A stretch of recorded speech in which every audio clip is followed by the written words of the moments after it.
90 రోజుల కోర్సు పూర్తి చేస్తే చాలు 100% ప్లేస్మెంట్ సపోర్ట్ తో సాఫ్ట్వేర్ జాబ్ మీ సొంతం. వెంటనే కోడ్ జ్ఞాన్ డెస్టినేషన్ ని సంప్రదించండి. పాస్టర్ ప్రవీణ్ పగడాల డెత్ మిస్టరీ అయితే ఇంతవరకు దాదాపు వారం రోజులు కావస్తోంది. ఇంతవరకు ఆ మిస్టరీ వీడలేదని చెప్పాలి.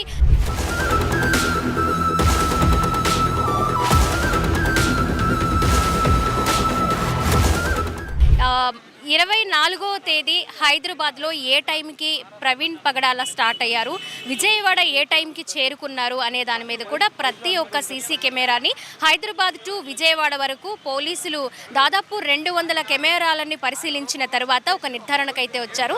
విజయవాడ రామవరపాడు రింగ్ దగ్గర ఆయన 5 గంటల 20 నిమిషాలకి అక్కడికి చేరుకున్నారు. అక్కడి నుంచి దాదాపు 4 గంటల నుంచి 5 గంటల వరకు అక్కడే ఆయన ఉండిపోయారు. చాలా నీరసంగా ఉన్నారు. 2 గంటల పాటు పక్కనే ఉన్న పార్క్ బెంచ్లో ఆయన పడుకుని ఉన్నారు అని ప్రత్యక్ష సాక్షులు చెప్తూ ఉన్నారు.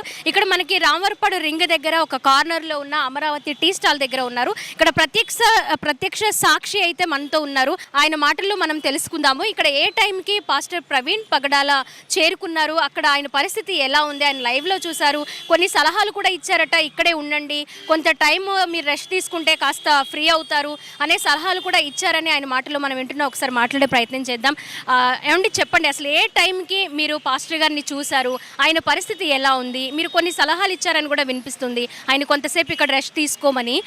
ఏం జరిగింది అసలు, మీరు ఏం ఆయనలో గమనించారు? హెల్మెట్ పెట్టుకుని ఉన్నారండి, మాస్క్ అయితే తీయలేదు. ఎస్ఐ గారు అక్కడ నుంచి సుబ్బారావు ఎస్ఐ గారు ఇక్కడ నుంచి తీసుకొచ్చి ఉన్నారు నా దగ్గరికి. కొంచెం టీ ఇవ్వమని చెప్పున్నారు. నేను ఒక్కనే ఉన్నాను షాపులో. అయితే టీ ఇవ్వంటే ఇచ్చాను. టైం ఎంత అయిందండి? 1:38 లోపు ఉంటుంది టైము, రాత్రి. అయితే ఫస్ట్ నీళ్ళు ఇస్తే మాస్క్ తీసి ఫేస్ కడుక్కున్నారు. తర్వాత టీ ఇచ్చాను. ఇక్కడ నిలబడి ఉన్నారు, ఇటు తిరిగి నిలబడి ఉన్నారు. ఈ పొజిషన్లో ఉన్నారు.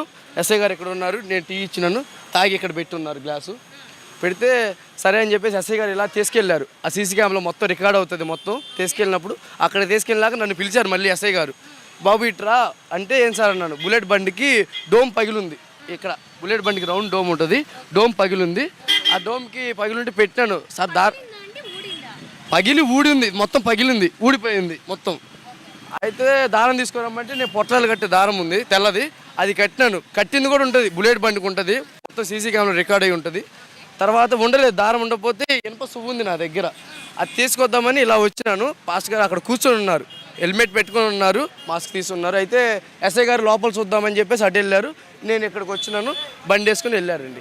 సీసీ కెమెరాల్లో బయటకు వచ్చిన ప్రతి విజువల్లో కూడా ఆయన హెల్మెట్ తీయలేదు, ఫేస్కి తీయలేదు. ఇక్కడికి వచ్చినప్పుడు హెల్మెట్ తీసారా? హెల్మెట్ తీయలేదు, మాస్క్ మాత్రం తీసి ఫేస్ కడుక్కొని టీ తాగారు. హెల్మెట్ ఏం తీయలేదు. మీరు అప్పటికి గుర్తుపట్టారండి ఆయన ఒక పాస్టర్ అని? మీరు ఏమన్నా గుర్తుపట్టగలిగారా? లేవండి, మీసాలు ఏం లేవు, మీసాలు గడ్డలు ఏం లేవండి. ఆయన ఏ టైంకి ఇక్కడ నుంచి వెళ్ళిపోయారండి మీరు చూసినప్పుడు?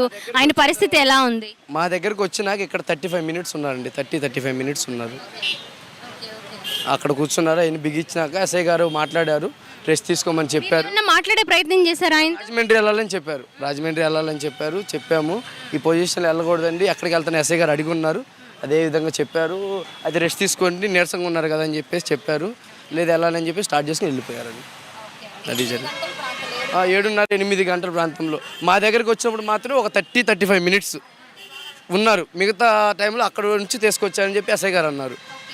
ఎస్ఐ గారే తీసుకొచ్చారు నా దగ్గరికి, ఇక్కడ నుంచి బండి పెట్టి ఇక్కడ తీసుకొచ్చారు. ఎస్ఐ గారే మాట్లాడారు. ప్రవీణ్ పగడాల గారి అభిమాని ఉన్నారు, అలాగే క్రైస్తవ సోదరులు.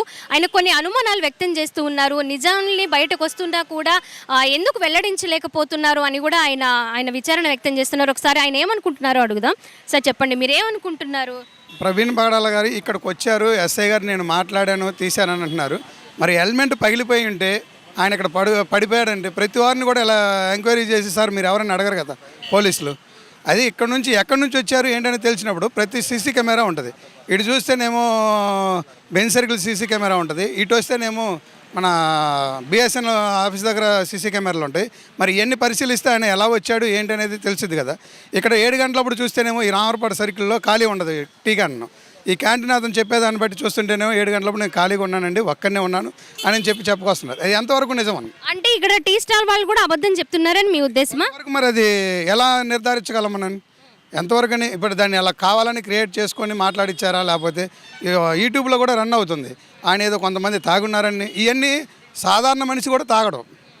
ఎవరు కూడా చర్చికి వెళ్ళే వాళ్ళు క్రైస్తవులు ఎవరైనా సరే నార్మల్ వ్యక్తి కూడా వెళ్ళి మందు బాటిల్ తీసుకొని తాగడం పడిపోయే స్థితి చేయరు. ఎందుకంటే అవమానానికి సిగ్గుకి కొంచెం భయపడతారు. అలాంటిది ఒక పాస్టరు 2 రాష్ట్రాల్లో బాగా సువార్థికులు దైవజనులు, అది కాక అతను అలాంటి వ్యక్తి వెళ్ళి ఇలా ప్రచారం చేయడం అనేది కరెక్ట్ కాదనేది మా యొక్క ఇలాంటివి చేస్తే రాష్ట్రాల్లో ఉన్న చాలామంది క్రైస్తవులకు కానీ ఇంకొకరికి కానీ క్రైస్తవులనే కాదు చాలామంది కొంతమంది జీవితాలు మార్చుకోవడానికి కూడా క్రైస్తవులుగా వచ్చి మార్పు చెందిన వాళ్ళు చాలామంది ఉన్నారు. అటువంటి మా మనోభావాలు దెబ్బతింటాయని చెప్పేది మా యొక్క అభిప్రాయం. ఫైనల్గా మీరు ఏం కోరుకుంటున్నారండి? ఫైనల్గా అయితే దీని వెనకమాల ఉన్న కోణం ఏంటనేది పోలీసులు తొందరగా ఛేదించి దాని పోస్ట్ మాస్టర్ రిపోర్ట్ బయటపెట్టి వాళ్ళకి శిక్ష పడితే బాగుంటుంది అనేది మా ఇది. కక్షపూరితమైన విధం కాదు మా క్రైస్తవం అనేది. క్షమించి వదిలేయచ్చు, కానీ ఇంకొకరికి జరగకూడదు ఇలాంటిది. ఏదో ఒక మణిపూరో లేకపోతే ఒక గుజరాత్లోనే జరిగినాయి, ఇప్పుడు ఇవాళ ఆంధ్రాలో జరుగుతున్నాయి అంటే అది ఒక రకంగా మనం చూడాల్సిన విషయం. దాన్ని ప్రతి ఒక్కరూ ఆలోచించి దాన్ని ముందుకు తీసుకుపోతారని చెప్పి దాని వెనకమాల ఉన్న ప్రతి ఒక్కరిని బయటికి లాక్కొస్తే బాగుంటుంది అనేది మీ మీడియా ప్రతినిధుల ద్వారా మా యొక్క వినపం తెలియపరుస్తుంది. కావాలని ఒక డమ్మీ ప్రవీణ్ని క్రియేట్ చేసి కావాలని అలా చేశారు. ఇంకోటి ఆయన 11:30కి మందు తీసుకున్నట్టుంది. మందు తీసుకున్న తాగి ఆ బాటిల్ పడేయాలి కదా ఎవరైనా. కానీ చనిపోయిన దగ్గర కూడా 11:40కి ఆ బాటిల్ ఉంది, కానీ ఆ బాటిల్ పగలలేదు. ఆయన ఆ బాటిల్ పెట్టుకోవడానికి ప్లేస్ ఉండాలి కదా, ట్యాంక్ కవర్ ఉండాలి కదా. ట్యాంక్ కవరే లేదు బండికి. అంటే హైదరాబాద్ నుంచి విజయవాడ రావడానికి మధ్యలోనే ఆయన ఎవరో ఏదో చేసేసారు, డమ్మీ ప్రవీణ్ని ఇక్కడికి పంపించారు. ఆయన మందు తాగాడు అనుకుంటే మందు తాగిన బాటిల్ ఎవడైనా పడేస్తాడు కదా. సీన్ ఆయన చనిపోయేదాకా బాటిల్ ఎలా పట్టుకొని డ్రైవింగ్ చేస్తాడు? బ్యాగ్లో పెట్టుకొని ఎవడైనా పడేస్తాడు, మందు తాగాడు ఎవడైనా పడేస్తాడు దాన్ని. కానీ ఎలా పట్టుకొని ఆ సీన్ క్రైమ్ దాకా ఎలా తీసుకొచ్చారు? అక్కడ ఫోటోల్లో ఆల్రెడీ బాటిల్ ఉంది. ఈయన కావాలని మందు తాగి చనిపోయాడని చెప్పడానికి మాత్రమే కావాలని ఆ బాటిల్ అక్కడ పెట్టేశారు. ఇప్పుడు ఆయన బైక్ మీద ఎన్ని సిగ్నల్స్ మారారు, ఎన్ని టోల్ గేట్స్ మారారు, కార్లు అడ్డొచ్చాయనే విజువల్స్ అయితే బయటకు వచ్చాయి. ఆయన ఎవరైనా ఆయన్ని ఢీ కొట్టి ఒక కార్ ఏదన్నా లేదా లారీ ఇలా జరిగి ఆయన పడిపోవడం అనే విజువల్ మాత్రం ఎక్కడ బయటికి రాలేదు. దానిపై మీరేమంటారు? ఆయన ఎక్కడో చంపేసి ఉండొచ్చు. ఆ చంపేసిన బాడీ అక్కడ పెట్టేసి ఈయనలాగా ఉండే ఒక ప్రవీణ్ని క్రియేట్ చేసి ఈయన యాక్సిడెంట్ అయినట్టుగా చూపించి ఆ బండి ఆయన మీద పెట్టడం జరిగింది. అది జరిగింది. ఆయన తాగినట్టు ఆయన ఇప్పుడు అది కనీసం ప్రాణాలు, ఇప్పుడు ఆ మనిషి ప్రాణం పోయేంత యాక్సిడెంట్ అయితే ఆ బాటిల్ పగలాలి, స్పెట్స్ పగలాలి, అవేం పగలలేదు. ఆ మనిషి ప్రాణం పోయింది. ఎలా పోయింది? అది అంత ఈజీగా ఎలా పోతుంది? ఆయన హెడ్ లైట్ లేకుండా ఎంత స్పీడ్ 70 మీద పడుతుంది, 60 మీద అయితే దెబ్బలు తగులుతాయి. కానీ ఆయన చనిపోయాడు కావాలని. ఆయన ఆల్రెడీ చంపేసే ఒక డమ్మీ ప్రవీణ్ని క్రియేట్ చేసి అక్కడ అలా యాక్సిడెంట్ చేసినట్టుగా ముందు నుంచే సీన్ కన్స్ట్రక్షన్ చేసుకొని చూపించారు. ఒకవేళ ఇక్కడ 7 గంటలు నిజంగా 7 గంటలు 7:30 ప్రాంతంలో అయితే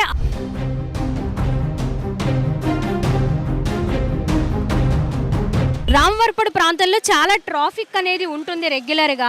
అలాంటి టైంలో ఇక్కడ ఆగిన ప్రతి ఒక్కరిని, రెస్ట్ తీసుకుంటున్న ప్రతి ఒక్కరిని ఎస్ఐ గారు వెళ్ళి అడగడం అనేది ఉండదు.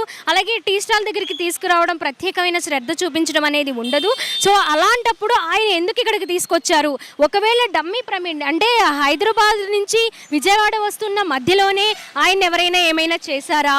అక్కడ చేసి ఈ డమ్మీ ప్రవీణ్ ఇక్కడికి తీసుకొచ్చి ఒక సీన్ క్రియేట్ చేయాలి, ఆయన ఎక్కడెక్కడ ఆగి ఉన్నారు, ఆయన సిచ్యువేషన్ ఎలా ఉంది అని తెలియడం కోసమే ఆయన్ని ఒక కొత్త ప్రవీణ్ని సృష్టించారా అనే అనుమానాలు కూడా వ్యక్తమవుతున్నాయి. రామవరపాడు రింగ్ దగ్గర ఇక్కడ నేను ఎక్కడైతే నిలబడి ఉన్నానో అక్కడే పాస్టర్ ప్రవీణ్ పగడాల గారు కూర్చొని ఉన్నారు. ఇక్కడే కూర్చొని ఆయన రెస్ట్ తీసుకుంటూ ఉండగా ఇక్కడే పక్కనే ఉన్న ఒకసారి మనం చూడొచ్చు పోలీస్ కంట్రోల్ రూమ్.